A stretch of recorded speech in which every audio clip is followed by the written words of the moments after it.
Hi friends, మీకు ఇవాళ ఒక మంచి రెసిపీ చూపిస్తున్నాను ఫ్రెండ్స్. ఇది చట్నీ, అల్లపు చట్నీ. నేనైతే నా స్టైల్లో ఎలా చేస్తున్నానో చూపిస్తున్నాను. ఇదిగోండి, ఎండుమిరపకాయలు నేను 100 గ్రామ్స్ తీసుకున్నాను. 50 గ్రామ్స్ కానీ 100 గ్రామ్స్ కానీ తీసుకోండి. ఇదిగోండి, అల్లం ముక్కలు అయితే చిన్న చిన్నగా కోసుకోండి.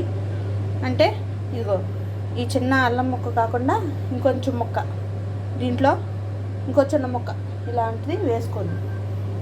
అలాగే దాంట్లోకి చిన్న చిన్న ముక్కలు కట్ చేసుకోండి. దాంట్లోకి వెల్లుల్లిపాయలు, అలాగే జీలకర్ర, కొంచెం బెల్లం. ఫస్ట్ మనం పొయ్యి మీద బాండి పెట్టుకుని కొంచెం నూనె వేసుకుని ఎండుమిరపకాయలు వేపుకుందాం. ఇవన్నిటికీ ముఖ్యంగా అవసరమైంది చింతపండు. చింతపండు అయితే ఎక్కువే పడుతుంది ఫ్రెండ్స్. అలా పచ్చళ్ళు చూడండి, అందరూ నిమ్మకాయ సైజు అంటారు కదా, నేను నిమ్మకాయ సైజు కాదు, బత్తాకాయ సైజు అంతా చింతపండు తీసుకున్నాను. ఈ చింతపండు పక్కన పెట్టుకోండి. ఫస్ట్ ఎండుమిరపకాయలు వేసుకుందాం నూనెలో. అల్లము ఎండుమిరపకాయలు వేసుకోవాలి. ఫస్ట్ ఎండుమిరపకాయలు వేసుకోవాలి. నూనె వేసుకున్నాను. ఫస్ట్ మా అల్లం ముక్కలు వేసుకుంటున్నాను. కొంచెం దూరగా వచ్చేటట్టు వేసుకోవాలి. ఈ చట్నీ అయితే కనీసం 1-2 నెలలైనా అలాగే ఫ్రెష్గా ఉంటుంది. ఫ్రిడ్జ్లో పెట్టకపోయినా, ఫ్రిడ్జ్లో పెట్టారంటే కనీసం 6 నెలలైనా ఉంటుంది.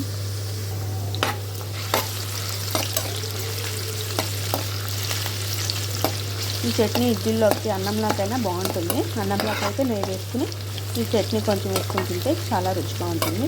అలాగే ఇడ్లీలోకి అయితే చాలా బాగుంటుంది ఫ్రెండ్స్.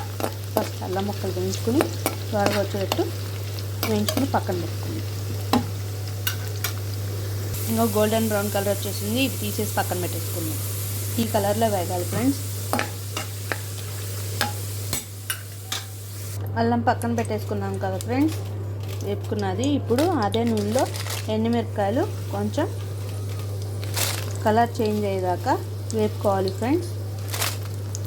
ఎండుమిరపకాయలకి ఎంత టైం పట్టదు, ఒక 10 నుంచి 15 మినిట్స్ పడుతుంది. అల్లానికి ఎంత టైం పట్టిందో ఎండుమిరపకాయలు కూడా అంత టైం పట్టింది.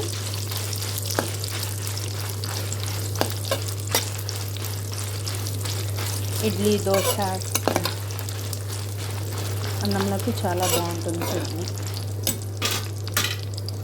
ఇవ్వండి ఫ్రెండ్స్, ఎండుమిరపకాయలు కూడా చక్కగా కలర్ చేంజ్ అయిపోయింది, వేగిపోయినాయి. ఇవి తీసేసి ప్లేట్లో పెట్టేసుకుందాం మనం. ఇంకా కలర్ చేంజ్ అయితే టేస్ట్ పాడైపోద్ది, అందుకే తీసేసుకున్నాం.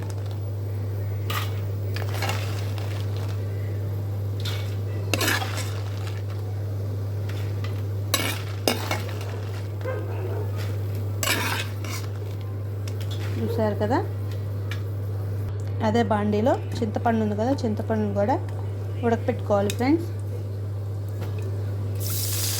వాటర్ ఎక్కువ పోసి ఉడకపెట్టుకోవాలి. దాంట్లో వాటర్ పోయాం కదా, ఈ చింతపండు వాటర్ వేసుకోవాలి.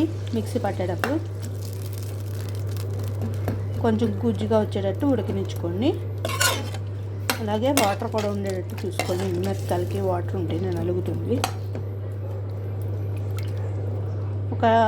ఇది కూడా ఒక 10 to 15 మినిట్స్ పడుతుంది ఉడకడానికి.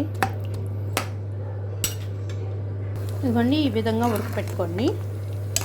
ఇలా ఉడికితే కొంచెం వాటర్ ఉంటుంది కాబట్టి మిక్సీ పట్టుకునేటప్పుడు ఈ వాటర్ పోసేసుకొని మిక్సీ పట్టేసుకోవచ్చు మనం.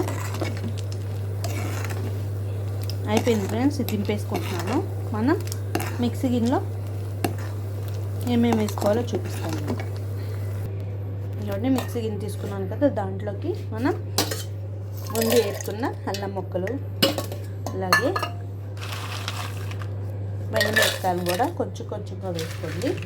ఒకేసారి నలుగుతే నాకు తెలియదు కదా, అందుకే వేసుకున్నాం కదా. అలాగే దీంట్లోకి జీలకర్ర, వెల్లుల్లి రెబ్బలు,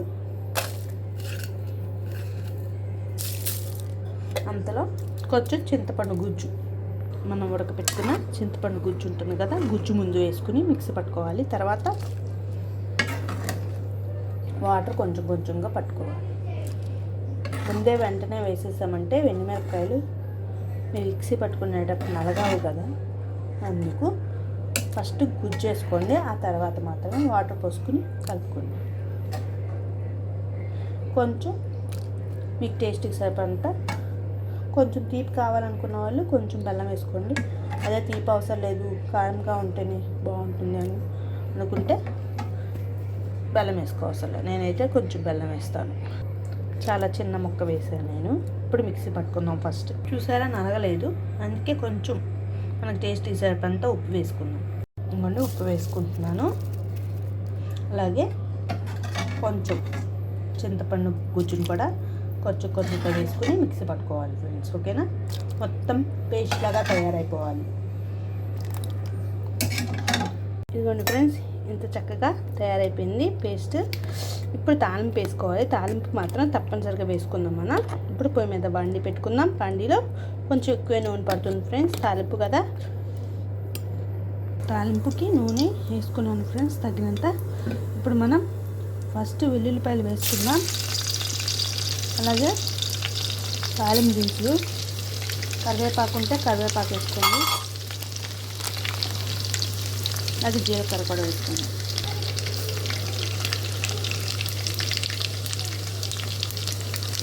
చక్కగా కొంచెం ఎగాలి, తాలింపు కదా, ఎంత వేగితే అంత టేస్టీగా ఉంటుంది, అంత నిలవ ఉంటుంది చట్నీ. మరి వేగిపోయింది. ఇప్పుడు ఇందాక మనం చేసుకున్న మిశ్రమం ఉంది కదా, మిశ్రమాన్ని వేసేసుకుని తాలింపు వేసి కలిపేసుకోవాలి. పొయ్యి కట్టేసుకుంటాం, మొత్తం కలుపుకోవాలి.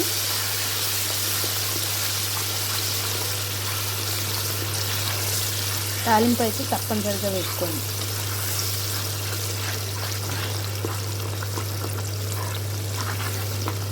అంతే ఫ్రెండ్స్, అల్లపు చట్నీ, హోమ్ మేడ్ అల్లపు చట్నీ.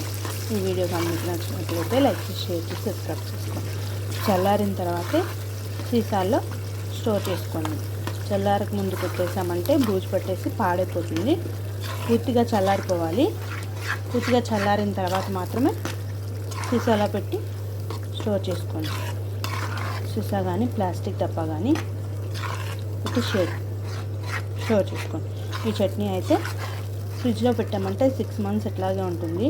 అదే బయట ఫ్రిడ్జ్ కాకుండా బయట ఉంచారంటే 2 months, 1 month లేక 2 months, అన్ని రోజులు ఉండదులే. మనం చేసే కొంచెం చట్నీ మామూలుగా అంటున్నాను. అమెరికా అలాంటి దేశాలకైతే పంపించేటట్టయితే 6 months అయితే ఉంటుంది ఫ్రిడ్జ్లో పెట్టుకుంటాం.